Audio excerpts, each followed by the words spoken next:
Oke teman-teman untuk direkam. Kali ini Mas Bambang mau membawakan cerita yang kedua di malam yang sama.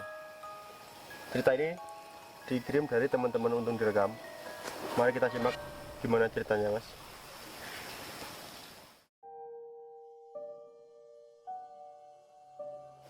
Cerita ini sekitar tahun 2008, Mas. Tokoh utamanya adalah Wira, yang bernama Wira. Wira ini tinggal di salah satu kota yang bernama Cirebon. Itu Wira yang stand up comedy itu, Mas? Oh, bukan, Mas. Bukan. Beda Wira ya, teman-teman ini. Pada suatu hari Wira ini sama bapaknya yang bernama Pak Rusman mau berangkat ke kota asalnya, yaitu kota rumahnya Pak Rusman ini, jadi rumah kakeknya si Wira ini.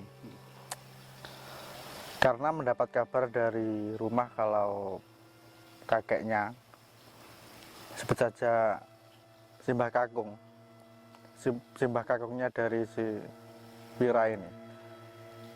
Wira ini masih berusia 8 tahun, Mas Bud. Suatu ketika Wira sama bapaknya mau menuju ke Pekalongan karena ada kabar itu tadi, karena Mbah Kakungnya sudah sakaratul maut. Selama perjalanan Wira ini tampak cemas, tampak ketakutan. Sampai-sampai si Wira ini memeluk ayahnya. Pak Rusman sudah hafal dengan gelagat Wira.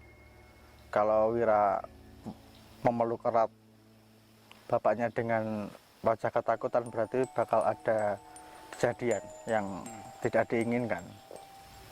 Sebelum sampai ke kota Pekalongan ini, mereka melihat rombongan peziarah yang membawa beras.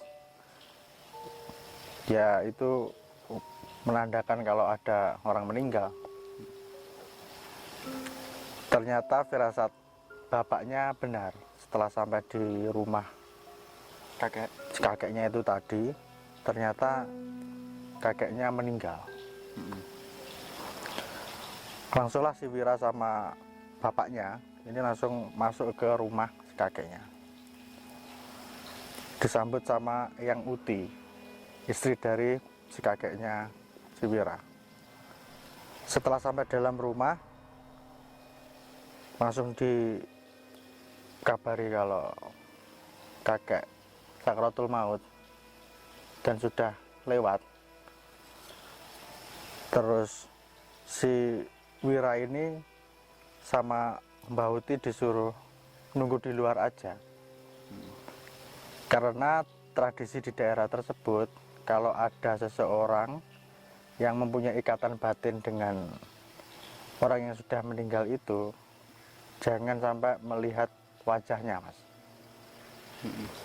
Jadi berhubung yang dekat si Wira ini dekat dengan kakeknya, jadi sama Mbah Utinya dilarang untuk melihat jasad si kakeknya ini. Ternyata ketika si Wira kan ini disuruh di luar rumah kan, Mas, sama bapaknya. Terus si Wira ini bilang, kakek durung mati ya. Ayahnya kakek kenteriran.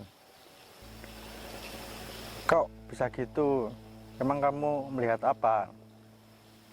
Kakek masih di dekat jenazahnya itu, Mas.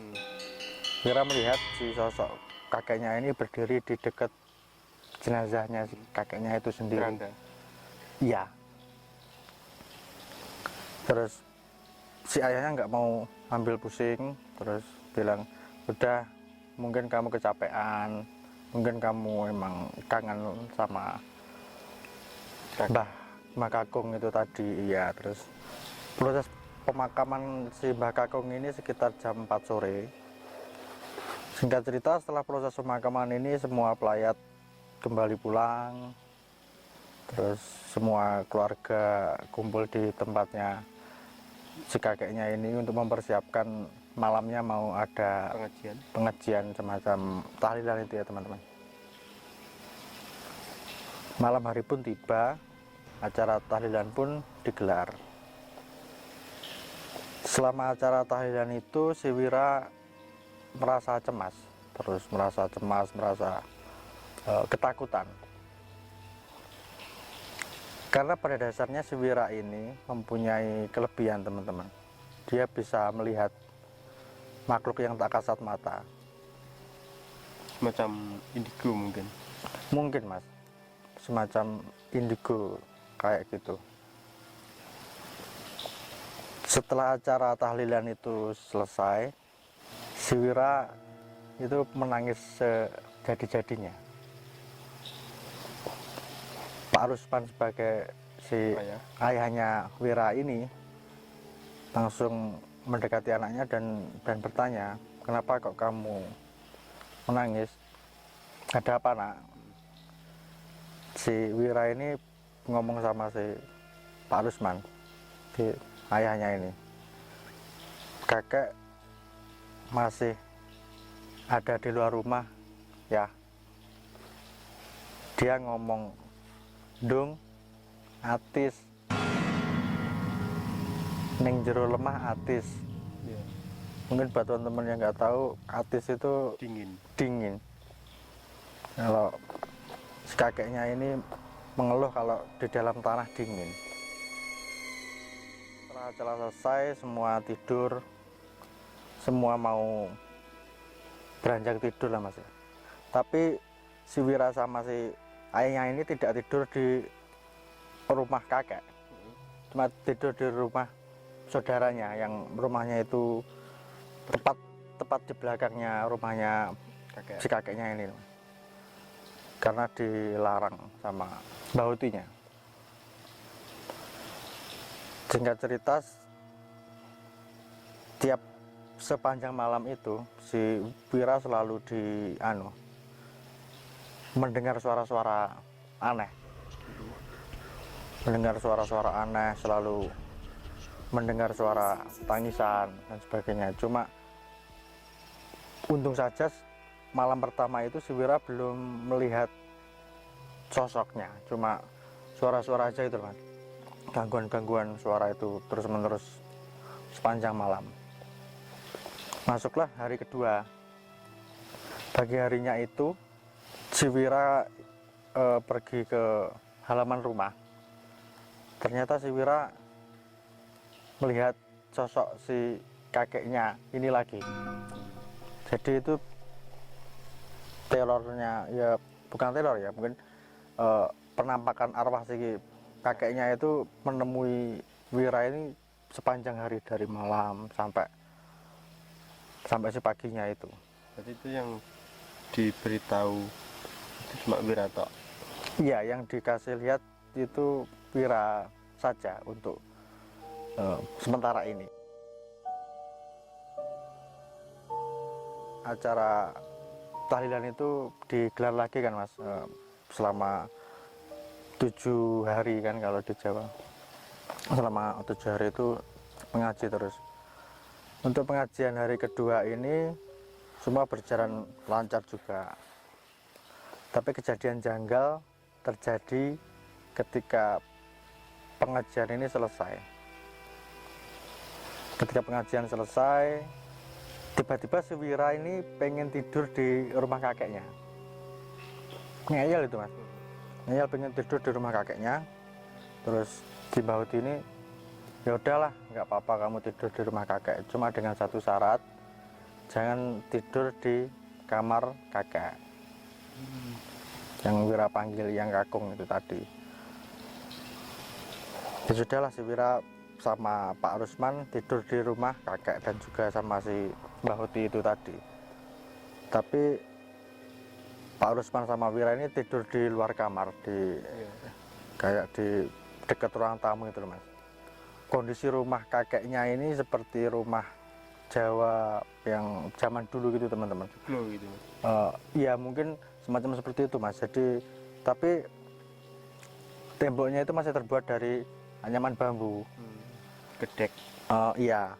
Terus bawahnya anyaman bambu itu cuma ditata batu bata, tapi enggak nggak begitu tinggi gitu, terus tidur di lantai beralaskan kasur gitu kan, bisa melihat luaran dengan jelas kan, karena ada sekat antara bambu dan juga sebatu bata itu tadi. Setelah ayahnya tertidur dan juga si Wira pun tertidur, menjelang tengah malam tiba-tiba saklar lampu mati, klek. Saat setelah itu si Wira mendengar suara-suara yang sangat banyak, yang sangat riuh di rumah, di luar rumah si kakeknya itu. Ada suara-suara orang menangis, ada suara orang berbicara, entah itu berbicara dengan bahasa apa yang si Wira juga tidak tahu, tidak paham tentang bahasanya itu. Dari semua suara-suara itu tiba-tiba Wira mendengar suara kakeknya memanggil lagi. Akhirnya si Wira memutuskan untuk membuka matanya. Alangkah terkaget-kagetnya, ternyata yang dilihat Wira adalah kain kafan. Cuma kain kafan gitu, kayak selendang gitu, cuma dari kain kafan melayang.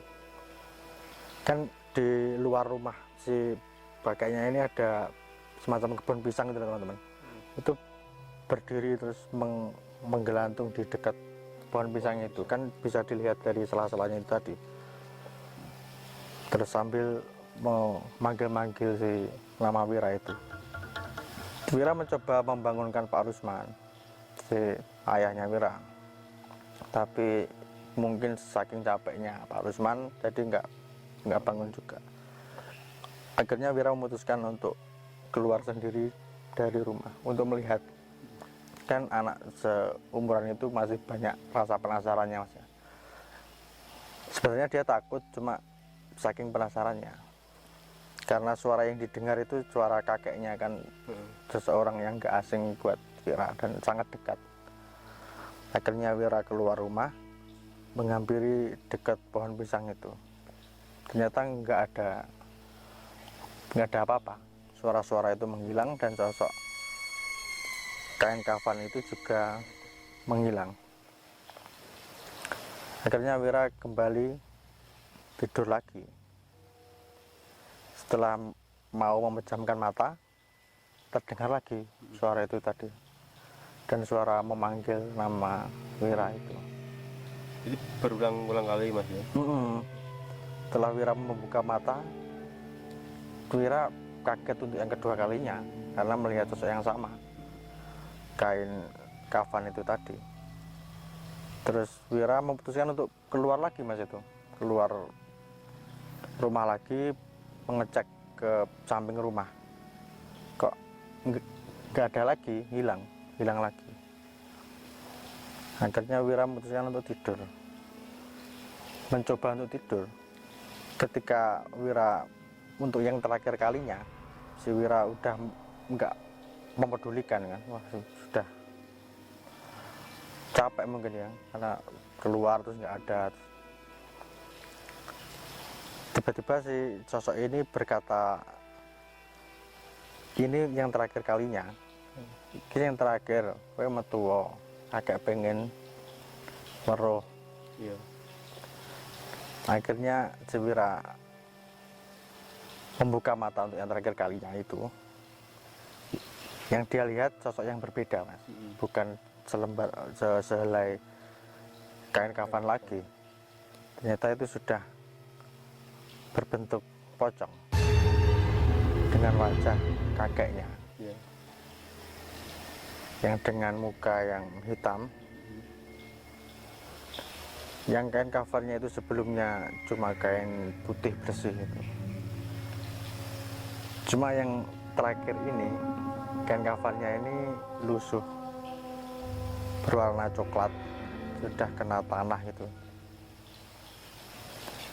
dan mengeluarkan belatung di sampingnya, sampai ke bawah kain kafannya ini.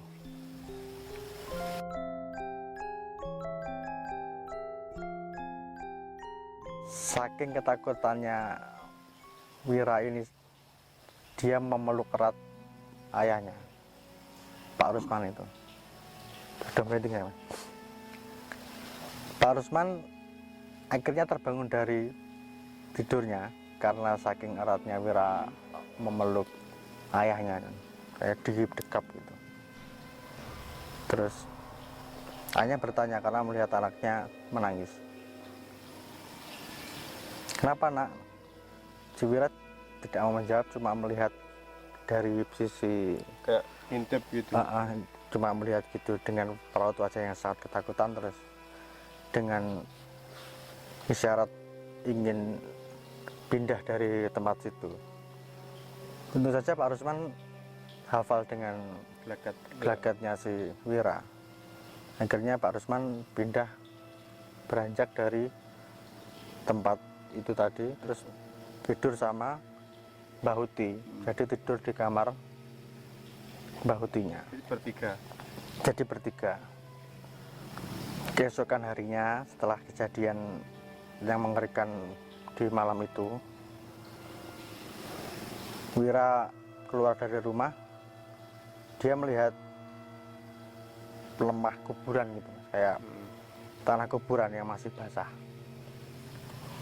Terus dia lari ke dalam, panggil Pak Rusman sama Mbah Huti untuk melihat itu, disuruh untuk melihat itu.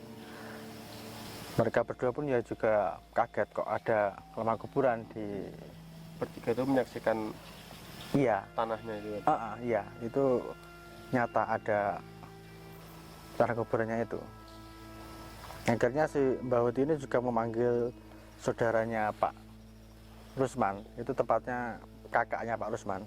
Ada dua, yang satu cewek, yang satu cowok. Yang cewek ini namanya Bu Leha, yang cowok ini namanya Pak Ahmad. Bu Leha sama Pak Ahmad. Ini kakaknya Pak Rusman. Ini juga ikut melihat juga, ikut datang ke depan rumah terus melihat. Ternyata kalau ini perbuatan orang, tapi nggak ada jejaknya, Mas. Nggak ada jejak orang atau jejak kaki manusia.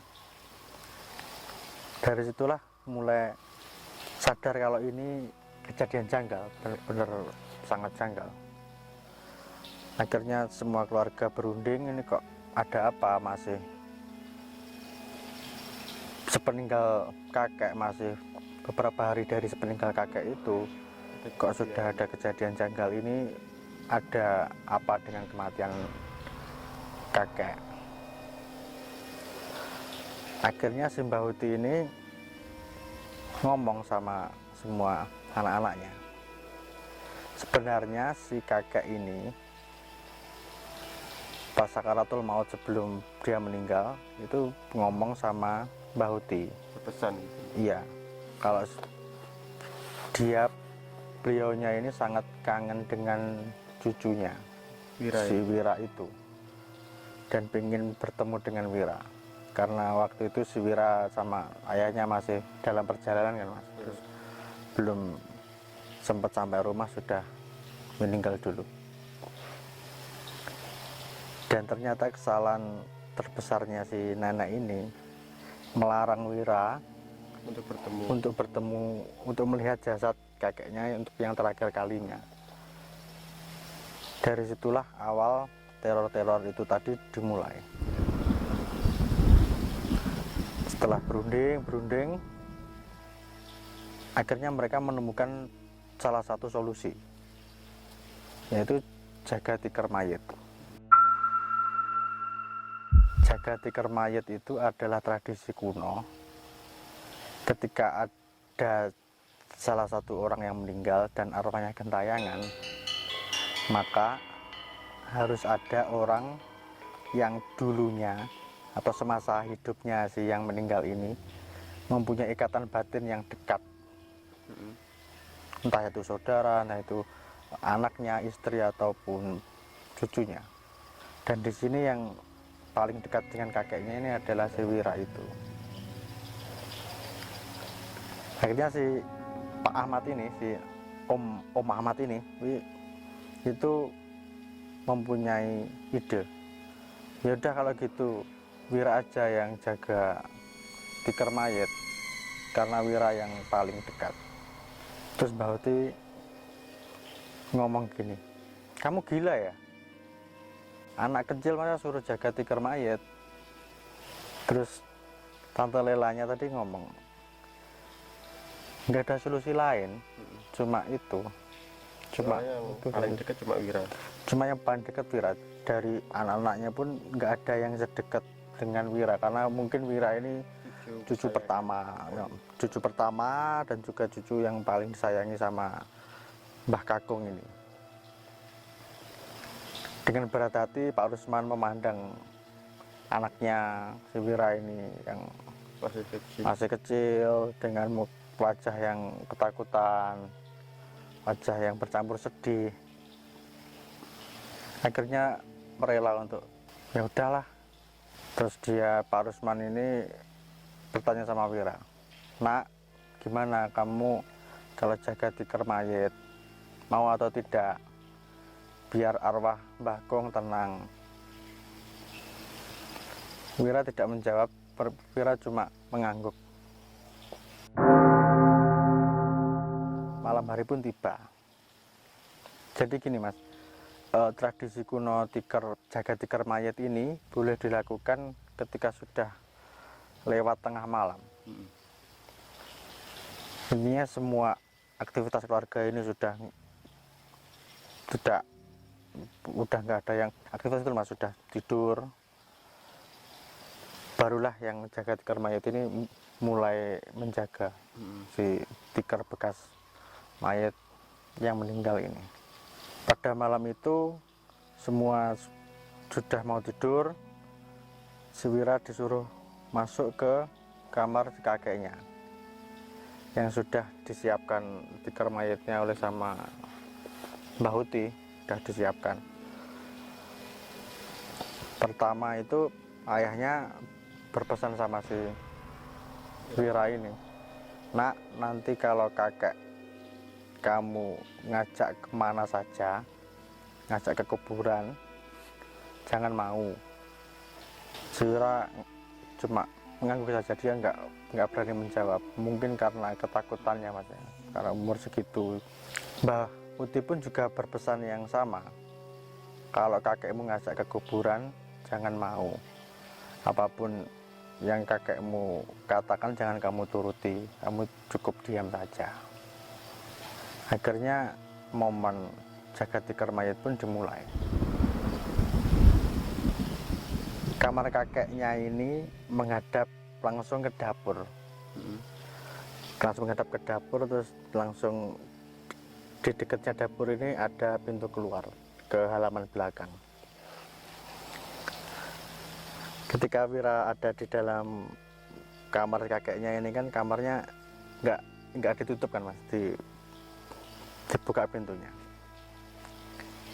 Tiba-tiba pintu dapur ini terbuka, sinar bulan menyinari dapur karena bertepatan pada waktu itu bulan purnama kan mas, jadi terang. Wira melihat sosok kakeknya ini yang berwujud pocong itu tadi melompat-lompat dari kejauhan menuju pintu dapur itu.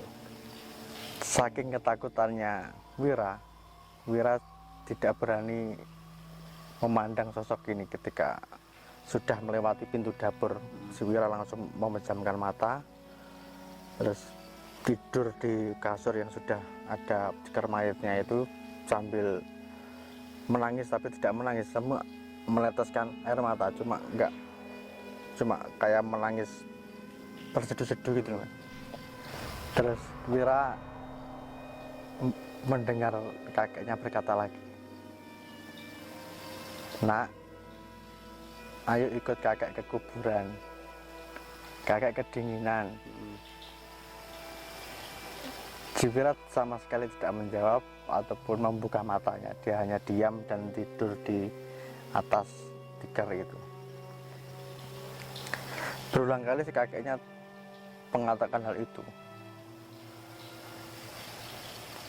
Tiba-tiba si Wira mendengar suara bluk.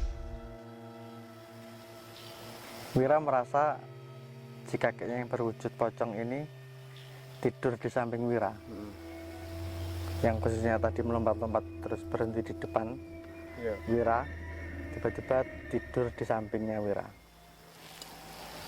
sambil membisikkan, "Nak, ayo ikut kakek ke kuburan. Kakek kedinginan di dalam tanah." Tapi si Wira teringat dengan omongan ayah dan Mbah Hutinya, kalau apapun yang dikatakan kakeknya atau diajak kakeknya jangan sampai dituruti. Akhirnya sepanjang malam yang mengerikan itu, mungkin beberapa jam Mas ya, terus si kakeknya tetap berkata terus menerus mengajak terus, ya, lebih mengajak ke kuburan ya teman-teman. Setelah teror yang panjang itu, lama-kelamaan suara kakeknya menghilang, dan si Wira menyadari bahwa sosok kakeknya ini sudah tidak ada lagi di sampingnya. Karena itu si Wira berani membuka kedua matanya, dan ternyata memang sosok kakeknya sudah tidak ada. Akhirnya si Wira pun bisa tertidur lelap malam itu, ya mungkin karena sudah capek karena teror yang terus-menerus itu tadi Mas ya. Singkat cerita, keesokan paginya semua keluarga langsung menghampiri Wira berebut untuk memeluknya karena kasihan. Akhirnya si ayah si Wira ini bertanya kepada si Wira, "Gimana nak? Gimana tadi malam? Ketemu dengan kakekmu apa tidak?" Si Wira pun bercerita kalau semalam bertemu dengan sang kakek yang berwujud pocong, yang kain kafalnya sudah lusuh penuh lumpur dan bau seperti bau bangkai, dan juga mengeluarkan belatung. Itu datang dan mengajak Wira untuk pergi ke kuburan, untuk menemani di kuburan. Tapi si Wira tetap tidak mau karena teringat pesan dari nenek dan juga ayahnya untuk tidak mengikuti apa yang diminta arwah kakeknya. Akhirnya setelah kejadian itu teror pun usai Mas. Teror dari arwah kakeknya itu selesai. Sudah tidak ada lagi teror. ya berarti setelah ada ritual jaga tikar mayat itu tadi, teror-teror yang ada dalam beberapa hari yang lalu sudah hilang Mas ya. Sudah langsung hilang Mas. Itu juga fenomena juga teman-teman, mungkin gara-gara tradisi kuno itu juga. Nyatanya tradisi jaga tikar mayat ini masih ada sampai sekarang Mas. Di kota-kota di Jawa, terutama di Jawa Tengah, itu masih ada yang melakukan ini ritual ataupun tradisi jaga tikar mayat. Jadi itu tadi cerita tentang Wira. Jadi mungkin itu jika waktu Wira boleh melihat jasad kakeknya, mungkin nggak ada teror yang semacam itu ya. Mungkin bisa seperti itu Mas, karena mungkin juga karena Wira dilarang bertemu dengan kakeknya, akhirnya teror-teror itu datang. Bisa jadi kalau Wira itu pada hari itu bisa diperbolehkan untuk bertemu dengan jasad kakeknya, kemungkinan teror-teror itu ya enggak terjadi. Oke teman-teman, mungkin ini tadi cerita yang dibawakan oleh Mas Wawa tentang ritual kuno yang berjudul Jaga Tikar Mayit. Jika teman-teman memiliki cerita horor di manapun berada, bisa kirim ke DM IG kami di @undungdirekam. Dan jika ada teman-teman yang mau atau berkenan bercerita langsung di camp horor Seperti ini, kami sangat senang hati. Langsung saja kirim di DM Instagram @undungdirekam, kapanpun, dimanapun, kita atur jadwal aja, teman-teman. nah mungkin untuk camp horor kali ini cukup sampai di sini di lereng Wilis, tepatnya di Telaga Ngebel. Ya sekitar 3-4 km lah dari Telaga Ngebel. Saya Budi, Saya Wawa. salam Rahayu. Terima kasih teman-teman.